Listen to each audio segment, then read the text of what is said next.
നമ്മൾ പഠിക്കാൻ പോകുന്നത് കേരളത്തിലെ വന്യജീവി സങ്കേതങ്ങളെ കുറിച്ചാണ്. അപ്പൊ കഴിഞ്ഞ ക്ലാസ്സുകളിലായി നമ്മൾ കേരളത്തിലെ ദേശീയ ഉദ്യാനങ്ങൾ പഠിച്ചു, അതുപോലെ തന്നെ വനം പഠിച്ചു.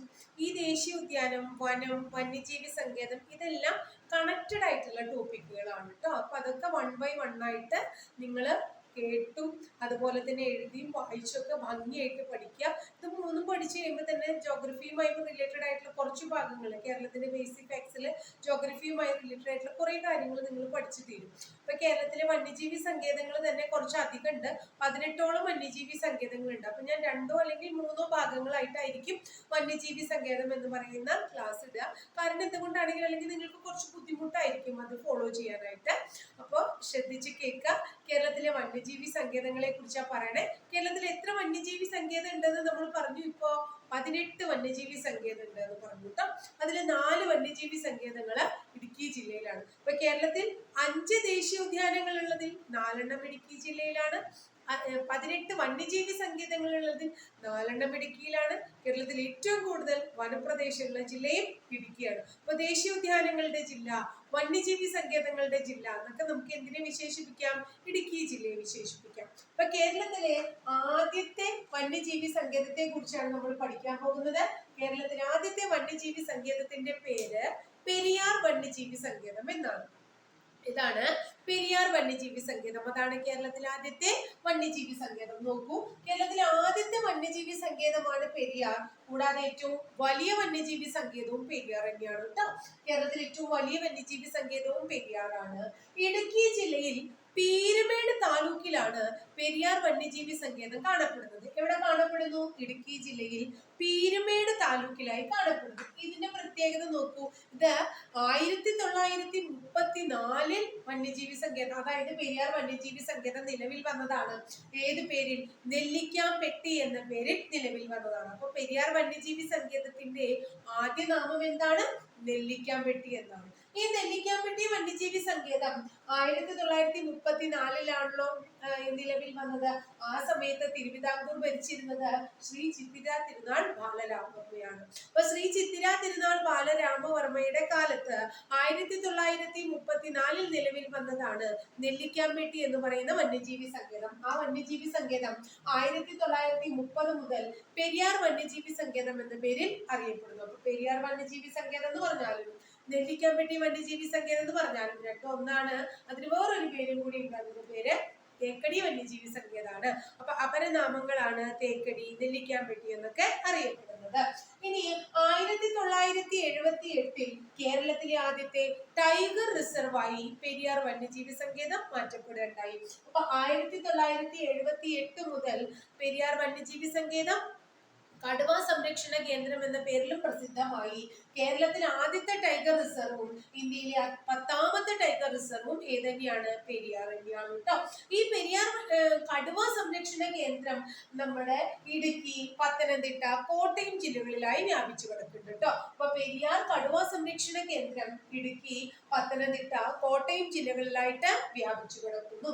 ഇനി 1992 മുതൽ പെരിയാർ പ്രോജക്ട് എലിഫന്റ് എന്ന് പറയുന്ന പദ്ധതിയുടെ കീഴിലും കൂടി വരികയുണ്ടായി. അപ്പൊ പ്രോജക്ട് എലിഫന്റ് 1992 പെരിയാറിൽ ആരംഭിച്ചത്. അപ്പൊ നോക്കൂ, 92 പ്രോജക്ട് എലിഫന്റും 1978 പ്രോജക്ട് ടൈഗറും. അപ്പൊ ഇവിടെ സംരക്ഷിക്കപ്പെടുന്ന 2 മൃഗങ്ങൾ ഏതൊക്കെയായിരിക്കും? കടുവയും ആനയും. അപ്പൊ പെരിയാറിലെ സംരക്ഷിത മൃഗങ്ങളാണ് കടുവ, ആന തുടങ്ങിയവ. പെരിയാറുമായിട്ട് റിലേറ്റഡ് ആയിട്ട് നമ്മൾ 2 ആരാധനാലയങ്ങളെ പറ്റി പറയുന്നുണ്ട്. ഒന്ന് മംഗളാദേവി ക്ഷേത്രവും അടുത്തത് ശബരിമലയുമാണ്. ഈ 2 ക്ഷേത്രങ്ങളും പെരിയാർ വന്യജീവി സങ്കേതവുമായി ബന്ധപ്പെട്ട് കിടക്കുന്നവയാണ്, അല്ലെങ്കിൽ അതിൽ ഇൻക്ലൂഡഡ് ആയിട്ട് കിടക്കുന്നതാണ്. ഇനി ലോക പൈതൃക പട്ടികയിൽ ഇടം നേടിയ വന്യജീവി സങ്കേതം, കേരളത്തിലെ വന്യജീവി സങ്കേതം കൂടിയാണ് Periyar. Next one, world bank ബക്കർലിപ്പ് പഠന പദ്ധതി നടപ്പിലാക്കുന്ന വന്യജീവി സങ്കേതവും ഏതന്നെയാണ്? പെരിയാർ തന്നെയാണ് കേട്ടോ. അപ്പൊ വേൾഡ് ബാങ്ക് ബക്കർലിപ്പ് പഠന പദ്ധതി നടപ്പിലാക്കുന്ന വന്യജീവി സങ്കേതവും പെരിയാർ തന്നെയാണ്. അപ്പൊ കേരളത്തിലെ ആദ്യത്തേതും ഏറ്റവും വലുതുമായ വന്യജീവി സങ്കേതം ഇടുക്കി ജില്ലയിൽ പീരുമേട് താലൂക്കിൽ നിലവിൽ വന്നു. നിലവിൽ 1934 ശ്രീ ചിത്തിര തിരുനാൾ വർമ്മയുടെ കാലത്ത് നെല്ലിക്കാമ്പെട്ടി എന്ന പേരിൽ നിലവിൽ വന്ന ഈ വന്യജീവി സങ്കേതം 1950 മുതൽ പെരിയാർ വന്യജീവി സങ്കേതം എന്ന പേരിൽ അറിയപ്പെട്ടു തുടങ്ങി.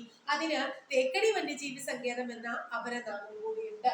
1978 പ്രോജക്ട് ടൈഗർ നമ്മുടെ പെരിയാറിൽ ആരംഭിക്കുന്നു. ഇന്ത്യയിലെ 10ാമത്തെ ടൈഗർ റിസർവും ഏത് തന്നെയാണ്? പെരിയാർ തന്നെയാണ്. ഇടുക്കി, പത്തനംതിട്ട, കോട്ടയം ജില്ലകളിലായി ടൈഗർ റിസർവ് വ്യാപിച്ചു കിടക്കുന്നു. 92 പെരിയാർ പ്രോജക്ട് എലിഫന്റ് എന്ന പേരിൽ അറിയപ്പെടുന്നു. അപ്പൊ പ്രോജക്ട് എലിഫന്റ് പദ്ധതി കേരളത്തിൽ പെരിയാറിലാണ് ആദ്യമായിട്ട് തുടങ്ങിയത്. സംരക്ഷിത മൃഗം, ഇവിടെ സംരക്ഷിക്കപ്പെടുന്ന 2 മൃഗങ്ങളാണ്, ഒന്ന് കടുവയും അടുത്തത് ആനയും. നെക്സ്റ്റ് വൺ, പെരിയാറുമായി റിലേറ്റഡ് ആയിട്ടുള്ള ആരാധനാലയങ്ങളാണ് മംഗളാദേവി ക്ഷേത്രവും ശബരിമല ക്ഷേത്രവും. ഇനി ലോക പൈതൃക പട്ടികയിൽ ഇടം നേടിയ വന്യജീവി സങ്കേതമാണ് Periyar. Next one, world bank ബക്കർലി പഠന പദ്ധതി നടപ്പിലാക്കുന്ന വന്യജീവി സങ്കേതവും ഏതന്നെയാണ്? പെരിയാർ തന്നെയാണ് കേട്ടോ. നെക്സ്റ്റ് വൺ, അപ്പൊ നമ്മൾ പെരിയാർ വന്യജീവി സങ്കേതത്തെ കുറിച്ചിട്ടാണ് നമ്മൾ പഠിച്ചത്. ഇനി അടുത്തത് ചിന്നാർ വന്യജീവി സങ്കേതം കേരളത്തിൽ. അപ്പൊ ഞാൻ ഇടുക്കി ജില്ലയിൽ 4 വന്യജീവി സങ്കേതം ഉണ്ടെന്ന് പറഞ്ഞല്ലോ. അപ്പൊ ഇടുക്കി ജില്ലയിൽ 4 വന്യജീവി സങ്കേതങ്ങൾ നമുക്ക് പഠിക്കാം. ഒന്ന് പെരിയാർ നമ്മൾ പഠിച്ചു, അടുത്തത് ചിന്നാറാണ്. ചിന്നാർ അപ്പൊ ഏത് ജില്ലയാണ്? ഇടുക്കി ജില്ലയിൽ തന്നെയാണ് കേട്ടോ. ഇടുക്കി ജില്ലയിലെ ഒരു വന്യജീവി സങ്കേതത്തിന്റെ പേരാണ് ചിന്നാർ. പക്ഷെ ചിന്നാർ ഏറ്റവും കൂടുതൽ പരീക്ഷകൾക്ക് ചോദിക്കുന്നത് ഏത് രൂപത്തിലാണെന്ന് അറിയാമോ? കൂടുതൽ വന്യജീവി സങ്കേതത്തിന്റെ കാര്യം അവിടെ മാറ്റി നിർത്തി കഴിഞ്ഞാൽ പിന്നെ അതിന്റെ പ്രത്യേകത എന്ന് പറയുന്നത് മഴനിഴൽ പ്രദേശം എന്ന പേരിലാണ്. ഇപ്പൊ കേരളത്തിലെ വളരെ പ്രശസ്തമായിട്ടുള്ള മഴനിഴൽ പ്രദേശം ഏതാണ്, അല്ലെങ്കിൽ താഴെ പറയുന്നവയിൽ മഴനിഴൽ പ്രദേശം എന്നറിയപ്പെടുന്ന സ്ഥലം ഏതാണെന്ന് ചോദിച്ചു കഴിഞ്ഞാൽ ചിന്നാറാണ് കേട്ടോ. അപ്പൊ ചിന്നാർ ഒരു മഴനിഴൽ പ്രദേശമാണ്. ചിന്നാർ ഇടുക്കി ജില്ലയിലെ ഒരു വന്യജീവി സങ്കേതത്തിന്റെ പേര് കൂടിയാണ്. ഇനിയിപ്പോ വന്യജീവി സങ്കേതങ്ങളാവുമ്പോൾ അവിടെ സംരക്ഷിത മൃഗങ്ങൾ ഉണ്ടാവുമല്ലോ. ഉണ്ടാവണം നിർബന്ധമൊന്നുമില്ല. മൃഗങ്ങൾ ഉണ്ടാവുന്നത് കൊണ്ടോ ചിലപ്പോൾ ചോൽ പുൽമേടുകള് അല്ലെങ്കിൽ പ്രത്യേകം സസ്യങ്ങള്, അതുകൊണ്ടൊക്കെ തന്നെ നമ്മൾ അതിനെ വന്യജീവി സങ്കേതങ്ങളായിട്ട് പ്രഖ്യാപിക്കുന്നുണ്ട്. അപ്പൊ ചിന്നാറിൽ പ്രധാനമായിട്ടും കാണപ്പെടുന്നത്, പരീക്ഷയ്ക്ക് പലപ്പോഴും ചോദിച്ചിട്ടുള്ളത് ചാമ്പൽ മലയണ്ണാൻ, നക്ഷത്രാമ, അതിനെയൊക്കെ ചോദിച്ചിട്ടുണ്ട്. അപ്പൊ ചാമ്പൽ മലയണ്ണാൻ, നക്ഷത്രാമ തുടങ്ങിയവയുടെ സംരക്ഷിത പ്രദേശം കൂടിയാണ് ചിന്നാർ. അപ്പൊ ചിന്നാറിൽ സംരക്ഷിക്കപ്പെടുന്ന മൃഗങ്ങൾ ഏതൊക്കെയാണ്? ഒന്ന് നക്ഷത്രാമയും അടുത്തത് ചാമ്പൽ മലയണ്ണാനുമാണ്. ഇനി ഈ നക്ഷത്രാമയും ചാമ്പൽ മലയണ്ണാനെയും കൂടാതെ ഇവിടെ മഗ്ഗർ മുതലയെയും വെള്ളക്കാട്ടുപോത്തിനെയും കണ്ടുവരുന്നു. ഇതിനെയാണ് മഗ്ഗർ മുതല, വെള്ളക്കാട്ടുപോത്ത് തുടങ്ങിയവയും കണ്ടുവരുന്നു. അപ്പൊ ചിന്നാറിൽ ഏതൊക്കെയാണ്? നക്ഷത്രാമയുണ്ട്, ചാമ്പൽ മലയണ്ണാനുണ്ട്, മഗ്ഗർ മുതലയുണ്ട്, വെള്ളക്കാട്ടുപോത്തുണ്ട്. ഇനി ഇതിന്റെ രണ്ടിന് നക്ഷത്രാമയും അതുപോലെ തന്നെ ചാമ്പൽ മലയണ്ണാനും കുറെ പ്രാവശ്യം LDCക്കും അല്ലെങ്കിൽ പല മറ്റു പരീക്ഷകൾക്കും ഒക്കെ ചോദിച്ചിട്ടുണ്ട്. അപ്പൊ അതൊന്നും നിങ്ങൾ ശ്രദ്ധിക്കുക. അതായത് നക്ഷത്രാമയുടെയും ചാമ്പൽ മലയണ്ണാന്റെയും ശാസ്ത്രീയ നാമം നമ്മൾ പഠിക്കുക. നക്ഷത്രാമയുടെ ശാസ്ത്രീയ നാമം ജിയോകെലോൺ എലഗൻസ് എന്നാണ്. എന്താണ്? ജിയോകെലോൺ എലഗൻസ് എന്നാണ്.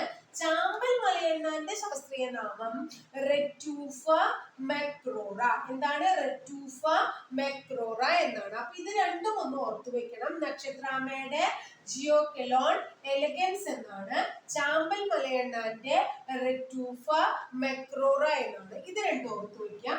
ഇനി ഈ ചിന്നാർ വന്യജീവി സങ്കേതത്തിലൂടെ ഒരു നദി ഒഴുകുന്നുണ്ട്. അത്രയും നദിയുടെ പേരാണ് പാമ്പാർ.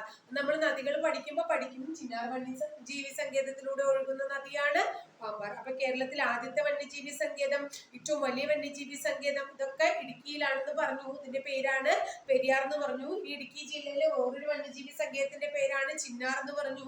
വന്യജീവി സങ്കേതം മാറ്റി നിർത്തുമ്പോൾ ചിന്നാറിന്റെ ഏറ്റവും വലിയ ഇമ്പോർട്ടൻസ് എന്ന് പറയുന്നത് എന്താന്ന് പറഞ്ഞേ? ചിന്നാർ ഒരു മഴനിഴൽ പ്രദേശമാണ്. ഇനി അടുത്ത് നോക്കൂ, കുറിഞ്ഞിമല. അപ്പൊ ഞാൻ നേരത്തെ പറഞ്ഞു മൃഗങ്ങൾ ഉണ്ടായാൽ മാത്രല്ല അതിനിങ്ങനെ വന്യജീവി സങ്കേതം എന്നുള്ള വിശേഷണമൊക്കെ കിട്ടണേ.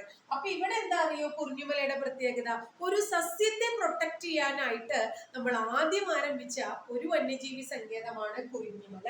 കുറിഞ്ഞിമലയും ഇടുക്കി ജില്ലയിലാണ്. 2006 നമ്മൾ കുറിഞ്ഞിമല വന്യജീവി സങ്കേതം ഇനോഗ്രേഷൻ നടത്തുന്നത്. അപ്പൊ 2006 കുറിഞ്ഞിമല വന്യജീവി സങ്കേതം ഉദ്ഘാടനം ചെയ്തു. ഇനി ഇതൊരു സസ്യത്തിന്റെ പേരിൽ അല്ലെങ്കിൽ സസ്യത്തിനെ പ്രൊട്ടക്ട് ചെയ്യാൻ വേണ്ടി നമ്മൾ കൊണ്ടുവന്നൊരു വന്യജീവി സങ്കേതമാണ്. അപ്പൊ കുറിഞ്ഞിമലയിൽ ഏതാ ഉണ്ടാവുക? കൂടുതലായിട്ട് കാണുന്നുണ്ടാവുക നീലക്കുറിഞ്ഞി ആയിരിക്കും കാണുന്നുണ്ടാവുക. അപ്പൊ നീലക്കുറിഞ്ഞിയുടെ പ്രത്യേകത എന്താന്ന് നിങ്ങൾക്ക് എല്ലാവർക്കും അറിയാലോ. എന്താ നീലക്കുറിഞ്ഞിയുടെ പ്രത്യേകത? കാണാൻ നല്ല ഭംഗിയുള്ള നീലക്കുറിഞ്ഞി 12 വർഷത്തിൽ ഒരിക്കൽ മാത്രമേ പൂക്കുള്ളൂ കേട്ടോ. അപ്പൊ 12 വർഷത്തിൽ ഒരിക്കലാണ് നീലക്കുറിഞ്ഞി പൂക്കുക. അപ്പൊ പൂത്ത് നിൽക്കുന്ന സമയത്തായിരിക്കില്ലേ എന്ത് ഉദ്ഘാടനം ഉദ്ഘാടനം ചെയ്തിട്ടുണ്ടാവുക? ഈ കുറിഞ്ഞിമല സാങ്ച്വറി ഉദ്ഘാടനം ചെയ്തിട്ടുണ്ടാവും. അപ്പൊ 2006 അവിടെ പൂത്തുണ്ടാവും. 2006 കഴിയുമ്പോൾ 12 വർഷം കഴിഞ്ഞ് 2006 12 2018 ഏത് പൂത്തുണ്ടായിരിക്കും? നീലക്കുറിഞ്ഞി. അങ്ങനെ ഓരോ 12 വർഷം കൂട്ടി നമ്മൾ നോക്കുക. അപ്പൊ 2006 ഉദ്ഘാടനം ചെയ്തത് ഓർത്തു വെക്കുക. ഇനി നീലക്കുറിഞ്ഞിയുടെ പ്രത്യേകത, പശ്ചിമഘട്ടത്തിന്റെ രാജ്ഞി എന്നറിയപ്പെടുന്നതാണ് ഏത്? നീലക്കുറിഞ്ഞി കേട്ടോ. നീലക്കുറിഞ്ഞിയുടെ വിശേഷനാണ് പശ്ചിമഘട്ടത്തിന്റെ രാജ്ഞി. ഇനി അടുത്ത് നോക്കൂ, സ്ട്രോബിലാന്തസ് കുന്തിയാന എന്നുള്ളതാണ്. ഞാൻ ഫസ്റ്റ് ക്ലാസ്സിൽ പറഞ്ഞിട്ടുണ്ടായിരുന്നു. കേരളത്തിന്റെ ബേസിക് ഫാക്ട്സും കാര്യങ്ങളൊക്കെ പറഞ്ഞു കഴിഞ്ഞപ്പോൾ നമ്മൾ പറഞ്ഞിട്ടുണ്ടായിരുന്നു ശാസ്ത്രീയ നാമങ്ങൾക്ക് വലിയ ഇമ്പോർട്ടൻസ് ഉണ്ട്. അതിൽ സ്ട്രോബിലാന്തസ് കുന്തിയാന എന്തിന്റെ ശാസ്ത്രീയ നാമമാണ്? നീലക്കുറിഞ്ഞിയുടെ ശാസ്ത്രീയ നാമമാണ്. അപ്പൊ നീലക്കുറിഞ്ഞി 12 വർഷത്തിൽ ഒരിക്കലാ പൂക്കുക അല്ലെ. അപ്പൊ എല്ലാ വർഷവും പൂക്കണ കുറിഞ്ഞി ഉണ്ട് എത്രേ? അതിന്റെ പേരാണ് എന്താ? കരിങ്കുറിഞ്ഞി. എല്ലാ വർഷവും പൂക്കണ കുറിഞ്ഞി കരിങ്കുറിഞ്ഞി. ഇനി 2006 നീലക്കുറിഞ്ഞി വന്യജീവി സങ്കേതമായിട്ട് പ്രഖ്യാപിച്ച് ആ വർഷം തന്നെ നീലക്കുറിഞ്ഞി സ്റ്റാമ്പും പുറത്തിറങ്ങി. അപ്പൊ തപാൽ സ്റ്റാമ്പ് പുറത്തിറങ്ങിയ വർഷം 2006 കേട്ടോ. അപ്പൊ 3 പഠിച്ചു. ഇനി 4ാമത്തെ ഒരെണ്ണം കൂടിയേ ഉള്ളൂ. ഇടുക്കി ജില്ലയിൽ ഇടുക്കി വന്യജീവി സങ്കേതം എന്ന പേരിൽ ഒരു വന്യജീവി സങ്കേതം ഉണ്ട്. ഇടുക്കി ജില്ലയിൽ പൈനാവാണ് അതിന്റെ ആസ്ഥാനമായിട്ട് പറയുന്നത്. അപ്പൊ ഇത്രയാണ് കേരളത്തിലെ 4 പെരിയാറ്, അതുപോലെ തന്നെ ചിന്നാറ്, കുറിഞ്ഞിമല, ഇടുക്കി എന്ന് 4 വന്യജീവി സങ്കേതങ്ങളാണ് നമ്മൾ പഠിച്ചത്. ഇനി അടുത്ത ക്ലാസ്സിൽ മറ്റ് 18 വന്യജീവി സങ്കേതങ്ങളുണ്ട്. അതിൽ 4 ഇടുക്കിയിലാണ്. മറ്റ് വന്യജീവി സങ്കേതങ്ങൾ അടുത്ത ക്ലാസ്സിൽ, അതായത് വന്യജീവി സങ്കേതങ്ങളുടെ പാർട്ട് 2 എന്ന് പറയുന്ന ഭാഗത്ത് നമുക്ക് പഠിക്കാം. ക്ലാസ് ഇഷ്ടപ്പെടുകയാണെങ്കിൽ നിങ്ങൾ തീർച്ചയായിട്ടും ഷെയർ ചെയ്യാൻ മറക്കരുത്. ഇതിന്റെ എല്ലാ ദിവസവും ഞാൻ അപ്ലോഡ് ചെയ്യുന്ന ക്ലാസ്സുകൾ നിങ്ങൾക്ക് കൃത്യമായി നോട്ടിഫിക്കേഷൻ രൂപത്തിൽ കിട്ടണമെങ്കിൽ നമ്മുടെ ബെൽ ഐക്കൺ കൂടി നിങ്ങളൊന്ന് ക്ലിക്ക് ചെയ്യണം. അതുപോലെ തന്നെ ചാനൽ സബ്സ്ക്രൈബ് ചെയ്യണം. അടുത്ത ക്ലാസ്സിൽ നമ്മുടെ വന്യജീവി സങ്കേതത്തിന്റെ 2ാം ഭാഗവുമായി നമുക്ക് വീണ്ടും കാണാം.